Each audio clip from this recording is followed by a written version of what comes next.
विक्रम और सुमेर दोनों भाई मजदूरी का काम करते थे, पर दोनों ही मजदूरी के काम से ज्यादा पैसे नहीं कमा पाते थे। क्या हुआ माँ, आज फिर से वही दाल? कोई सब्जी बना लेती। क्या करूं बेटा, सब चीज तो महंगी है और हम इतना खर्च नहीं कर सकते ना बेटा। तुम दोनों सारा दिन मेहनत मजदूरी से जितना भी कमा कर लाते हो, उससे मैं जो बन पड़ता है बना लेती हूँ। भैया ऐसा कब तक चलेगा? कब तक हमारा परिवार गरीबी में जीवन काटेगा?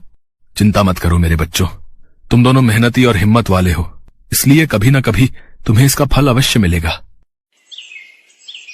सुनो सुनो गांव वालों सुनो, महाराज ने घोषणा की है, राज्य में जो कोई भी महाराज के द्वारा दी गई शर्त को पूरा करेगा, महाराज उसे अपना आधा राज्य सौंप देंगे। अभी तक दूर दूर से आए लोग भी इस शर्त को पूरा नहीं कर पाए। जो कोई भी इस मौके का फायदा उठाकर अमीर बनना चाहता है, वो महाराज से मिल सकता है। सुनो सुनो सभी नगर वासियों, ध्यान से सुनो। मैं जाऊंगा महाराज से मिलने और उनका आधा राज्य और आधी संपत्ति जीत कर लाऊंगा। भैया मैं भी आपके साथ चलता हूँ। नहीं भाई, पीछे से किसी का घर पर होना भी जरूरी है, न जाने मुझे कितना समय लग जाए, इसलिए तुम माँ बापू के साथ घर पर रहो। विक्रम राजमहल पहुँचता है। देखो युवक, मेरे अस्तबल में 3 घोड़े बंधे हैं, तुम्हें पूरा एक दिन उन तीनों घोड़ों के साथ बिताना होगा। वे घोड़े पूरा दिन क्या खाते हैं, इसकी सारी खबर देनी होगी।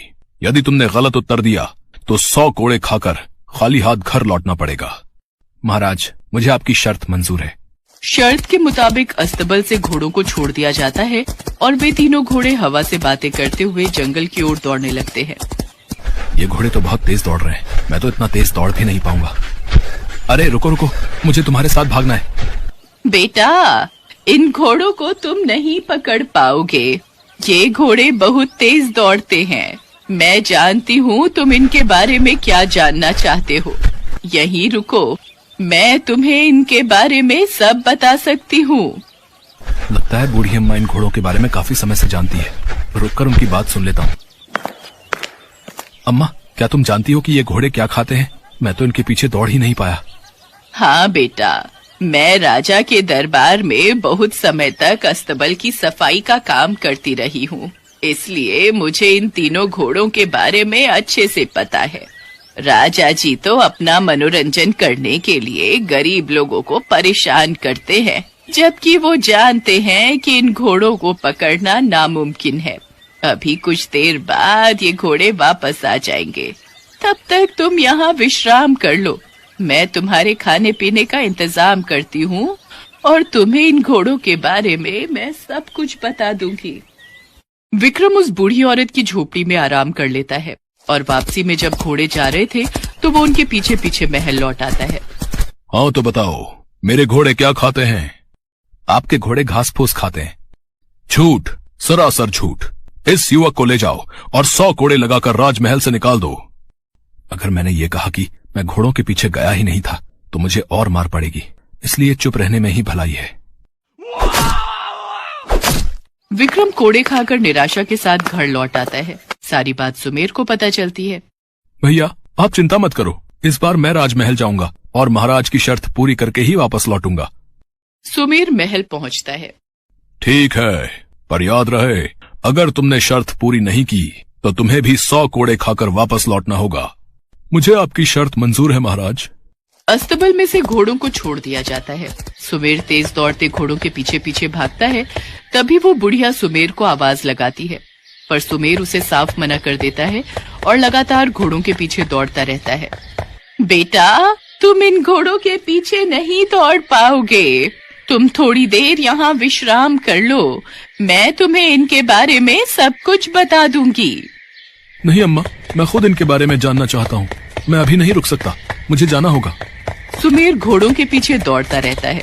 तभी एक घोड़ा सुमेर से कहता है, तुम बहुत बहादुर हो, अच्छा हुआ तुमने उस बुढ़िया की आवाज नहीं सुनी, जल्दी से मेरी पीठ पर बैठ जाओ। ये सब क्या है? ये तो जादुई घोड़े दिखाई देते हैं। ठीक है, मैं तुम्हारी पीठ पर बैठ जाता हूँ, पर मुझे तुम तीनों के बारे में जानना है। तुम्हें सब कुछ पता चल जाएगा, हमें सामने पहाड़ी पर पहुँचने दो। तीनों घोड़े एक पहाड़ी पर जाकर रुक जाते हैं।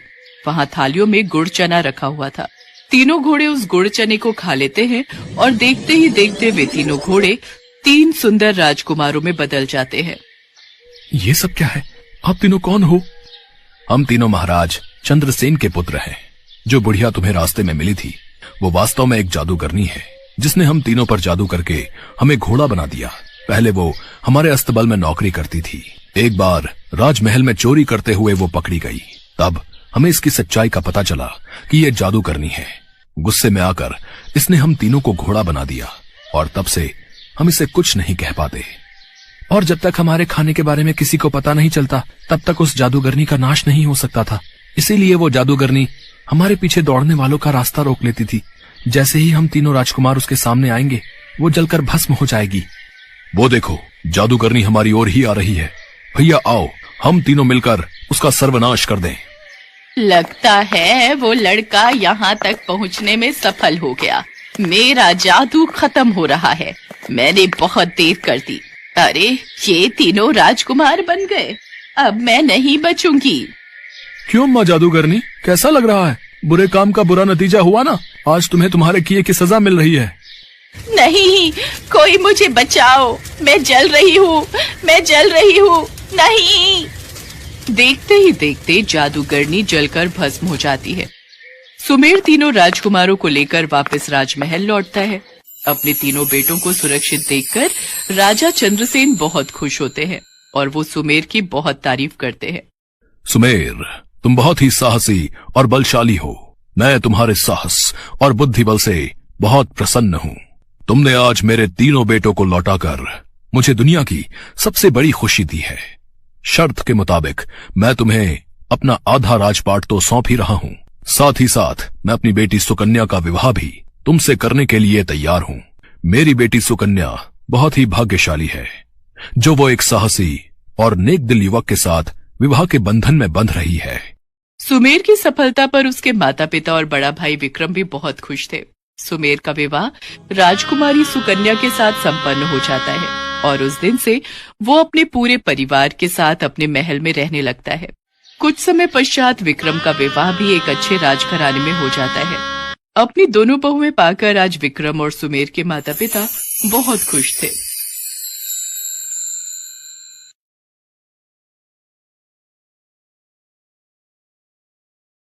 सोनपुर गांव में केशव नाम का एक गरीब मजदूर रहता था।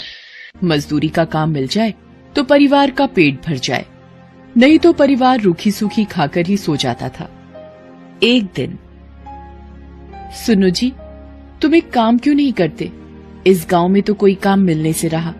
तुम वो पहाड़ी के पार वाले गांव में भी तो जाकर कोई काम ढूंढ सकते हो, शायद कोई काम मिल जाए।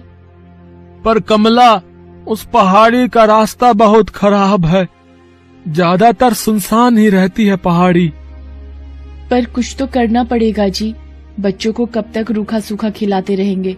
कोशिश तो करनी ही पड़ेगी ना जी। ठीक है कमला, मैं कल सुबह ही दूसरे गांव के लिए निकल जाऊंगा, ठीक है, ताकि समय से वापस आ सकूं। कमला अगले दिन केशव को कुछ भुने चने और गुड़ बांध कर देती है। सुनो, ये कुछ भुने चने और गुड़ लेते जाओ। रास्ते में भूख लगेगी तो खा लेना। केशव मजदूरी करने के लिए दूसरे गांव निकल पड़ता है। वो उस पहाड़ी के रास्ते चलता जाता है। आधे रास्ते चलने पर केशव थक जाता है। वो सोचने लगता है, थोड़ी देर यहीं इस पेड़ के नीचे आराम कर लेता हूँ, फिर आगे बढ़ूंगा। अरे, कमला ने ये भुने हुए चने और गुड़ दिया था, थोड़े खाकर भूख मिटा लेता हूँ। केशव जैसे ही चने और गुड़ खाने लगता है, एक चींटी उसके पास आती है। भैया, क्या थोड़े से गुड़ और चने मुझे दे सकते हो? मैं और मेरी बहनें भूखी हैं। हमने बहुत दिनों से कुछ नहीं खाया है। तुम्हारी बड़ी मेहरबानी होगी। हाँ हाँ, ये लो। तुम इन गुड़ और चनों से अपना और अपनी बहनों का पेट भर लो। चींटी खुशी खुशी वो गुड़ और चने अपनी बहनों को खिलाती है। जैसे ही चींटियां गुड़ और चने खाती हैं, देखते ही देखते वो सब सुंदर परियां बन जाती हैं। केशव ये सब देखकर हैरान रह जाता है। शुक्रिया रागी, आज तुम्हारी वजह से हम श्राप से मुक्त हो गई। हम परीलोक से धरती पर घूमने निकली थी। इस पेड़ के नीचे एक महात्मा भोजन कर रहे थे। हमने भूल से उनके भोजन में कंकड़ फेंक दिए, जिससे उन्होंने हमें चींटी बना दिया और श्राप दिया कि जब तक कोई राहगीर हमें भोजन नहीं देगा, हम अपने असली रूप में नहीं आ पाएंगी। पर तुम इस पहाड़ी पर कैसे? यहाँ तो कोई नहीं आता जाता। केशव परियों को सारी आपबीती सुनाता है, जिसे सुनकर परियां भी बहुत दुखी होती हैं। वो केशव से कहती हैं, तुम चिंता मत करो केशव, तुमने आज हमारी सहायता की है, इसलिए हम भी बदले में तुम्हें कुछ देना चाहते हैं। ये जादुई चूल्हा है, इस पर बर्तन रखते ही ये जल उठेगा और तुम जो भी कुछ खाने को मांगोगे बर्तन में पक जाएगा। मैं तुम्हें एक मंत्र बताती हूँ। जैसे ही तुम एक थी दुल्हन एक था दूल्हा, बंद हो जा जादुई चूल्हा बोलोगे, चूल्हा खाना पकाना रोक देगा। केशव को जादुई चूल्हा देकर परियां अपने लोक में वापस चली जाती हैं। केशव वो चूल्हा लेकर खुशी खुशी घर वापस आ जाता है। अरे तुम तो बहुत जल्दी वापस आ गए, और ये चूल्हा कैसा? अरे कमला रुको, मैं तुम्हें एक जादू दिखाता हूँ। तुम एक पतीली लेकर आओ। हाँ। कमला एक खाली पतीली लेकर आती है। केशव पतीली को जादुई चूल्हे पर रखता है और चूल्हा जल उठता है। केशव दाल बोलता है और पतीली दाल से भर जाती है। केशव एक एक करके चूल्हे पर बर्तन रखता जाता है और मिनटों में सारा खाना बनकर तैयार हो जाता है। ये देखकर कमला और बच्चे बहुत खुश होते हैं। देखा कमला, मिनटों में सारा खाना इस चूल्हे पर तैयार हो रहा है। और कुछ चाहिए तो बोलो। बस बस, अभी इतना बहुत है हमारे लिए। ठीक है, मैं इस चूल्हे को अब बंद कर देता हूँ। एक थी दुल्हन एक था दूल्हा, बंद हो जा जादुई चूल्हा। केशव मंत्र बोलता है और चूल्हा बंद हो जाता है। अब केशव के परिवार को भूखा भी नहीं सोना पड़ता था। एक दिन, सुनो जी, मैं सोच रही हूँ क्यों ना हम एक चाय का ढाबा खोल लें। इस चूल्हे पर चाय और पराठे बनाकर बेचा करेंगे। इससे थोड़ी कमाई भी होनी शुरू हो जाएगी और तुम्हारी काम की तलाश भी बंद हो जाएगी। कह तो तुम ठीक रही हो कमला, बिल्कुल ठीक है। अब मैं एक दुकान किराए पर ले लेता हूँ। जो पैसे आएंगे उससे किराया भी भर देंगे और घर खर्च भी निकल आएगा। केशव घर के नजदीक ही एक छोटी सी दुकान किराए पर ले लेता है और जादुई चूल्हा रखकर चाय बनानी शुरू कर देता है। धीरे धीरे केशव का चाय नाश्ते का ढाबा चल पड़ता है। आने जाने वाले लोग केशव के ढाबे पर रुककर चाय पराठे खाया करते थे। जिन गरीबों के पास पैसे नहीं होते थे, केशव उन्हें मुफ्त में ही खाना बांट दिया करता था। उसे अपनी गरीबी के दिन याद थे। धीरे धीरे केशव की गरीबी की हालत में सुधार होने लगता है। एक दिन, अरे भाई केशव, कैसे हो? अरे मोहन, अरे तुम शहर से कब आए भैया? है, गांव का तो रास्ता ही भूल गए लगता है। बस काम से फुर्सत ही नहीं मिलती। वो तुम्हारी भाभी को यहाँ गांव में कुछ काम था ना, तो 2-1 दिन के लिए आए हैं। मैंने सुना है तेरे तो वारे न्यारे ही हो गए हैं। तूने ढाबा खोल लिया यार, जिसकी चर्चा पूरे गांव में हो रही है। हाँ मित्र, बस सब भगवान की कृपा है।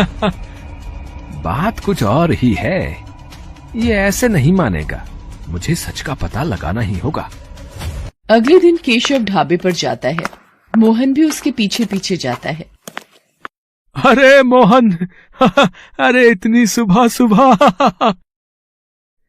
मैंने सोचा कल वापस शहर जा रहा हूँ, तो आज तुम्हारे ढाबे पर ही चाय नाश्ता कर लूं, है कि नहीं? पता नहीं शहर से फिर कब आना हो। हाँ मोहन, बिल्कुल बिल्कुल भाई, ये भी कोई कहने की बात है। अरे तुम बैठो, मैं तुम्हारे लिए चाय और पराठा लेकर आता हूँ ना। केशव ढाबे की रसोई में चला जाता है। मोहन केशव को छुपकर देखने लगता है। ये क्या जादू है? केशव ने इस चूल्हे पर पतीली रखी और खाली पतीली चाय से भर गई। अरे अब ये तवा रख रहा है, ये क्या, पराठा भी बन गया। ये तो कोई जादुई चूल्हा है। अच्छा, तो ये बात है। तभी कहूं, ये रूखी सूखी खाने वाले ने ढाबा कैसे खोल लिया है? ये चूल्हा वैसे मेरे पास होना चाहिए, मैं इसे चुरा लेता हूँ। हाँ। शाम को जब केशव घर लौट जाता है, मोहन रात के वक्त चूल्हा चुराकर पत्नी के साथ शहर भाग जाता है। केशव जब ढाबे पर आता है, चूल्हा गायब होता है। अरे अरे कमला, कमला, अरे हमारा जादुई चूल्हा चोरी हो गया है। अब हम क्या करेंगे? अब हम क्या करेंगे? कैसे पैसे कमाएंगे? सुनो जी, जो हो गया सो हो गया। इस बहाने हमें मार्गदर्शन तो मिला। अब आप एक नया चूल्हा लेकर इस ढाबे को आगे बढ़ाओ। देखना, आपकी मेहनत रंग लाएगी। केशव एक मेहनती व्यक्ति था, इसलिए उसने फिर से एक नई शुरुआत की। उधर जब मोहन अपनी पत्नी के साथ शहर में अपने घर पहुंचा, जाओ शीला, एक खाली पतीली ले आओ। अभी तुम्हें इस चूल्हे का जादू दिखाता हूँ। जादुई चूल्हे, मुझे पुलाव चाहिए, पुलाव। चूल्हे पर बर्तन रखकर मोहन ने जैसे ही पुलाव बोला, चूल्हा जलने लगा और पुलाव बनता चला गया। मोहन चूल्हे को फूंक मार मार कर बंद करता रहा, पर वो बंद ही नहीं हो रहा था। अरे, ये चावल बनने तो बंद ही नहीं हो रहे। अरे, ऐसे तो पूरा कमरा भर जाएगा। हम दोनों चावल के ढेर में दबकर मर जाएंगे। शीला, क्या करूं? कुछ समझ नहीं आ रहा है। अब तो एक ही रास्ता है, इस चूल्हे को तोड़ दो। हाँ, ये ठीक रहेगा। मैं इस घटिया चूल्हे को तोड़ देता हूँ। मोहन गुस्से में चूल्हे को पटक कर तोड़ देता है। चूल्हे के 2 टुकड़े हो जाते हैं और जादू खत्म हो जाता है। चूल्हे की जगह मिट्टी का ढेर पड़ा रह जाता है। केशव को जादुई चूल्हे की मदद से काम मिल जाता है और वो मेहनत से पैसे कमाने लगता है, जबकि मोहन के हाथ में आकर जादुई चूल्हा मिट्टी हो जाता है। किस्मत भी उनका ही साथ देती है, जो ईमानदार और नेक दिल होते हैं। चोर और मक्कार व्यक्तियों के हाथ सदा ही खाली रह जाते हैं।